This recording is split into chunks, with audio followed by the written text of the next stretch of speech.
neanche simpatia fai più con queste cose. Questa, ci vogliono invidia. Contenuti. Secondo te non te li ho portati.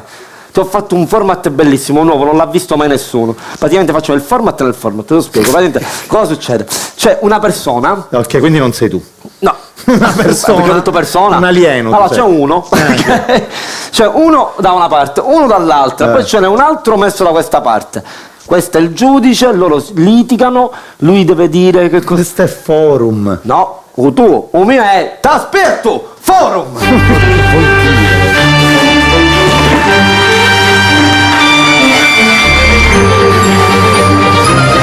Ehi, c'ho un banchetto. Ma cos'è? Facciamo entrare Chi? le persone che si devono litigare.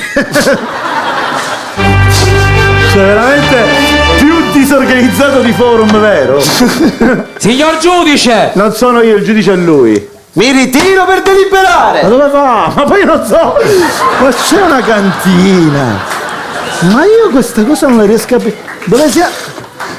Signor giudice, mi ascolti, questa specie di professore si è permesso di dare 3 meno a mio figlio, rischiando di fargli saltare la gita scolastica. 3 meno, T'aspetto fuori, allora, capisci? si calmi, vediamo cosa dice poi. Suo figlio il 3 meno se lo meritava. Dice. Si figuri che nella verifica di scienze dell'altro giorno, alla domanda che cosa si ottiene mischiando acqua e terra, ha risposto scrivendo il mio nome! Picchiasi un foro! Allora! Avete ragione, ma mio figlio ha studiato all'università della strada! No, sua figlia è mia insassata! Come si permette, mio figlio è intelligente? Il problema è che non si applica! No, suo figlio per applicarsi si applica, ma è cretino! Ma che cosa? Per essere suo figlio probabilmente. Senta, ascolti. Facciamo entrare suo figlio, ecco. Ehi! Me dai questo esame? Me dai questo esame? Sì. Ora te lo un 5 kg! E vediamo come va a finire! Fermi, questo è bullismo, fermi. Signor giudice, fermi! Signor giudice, io sono senza parole! Senza parole! È una tanticchia pure senza ria! Non ridete! Questo è bullismo! Signor giudice!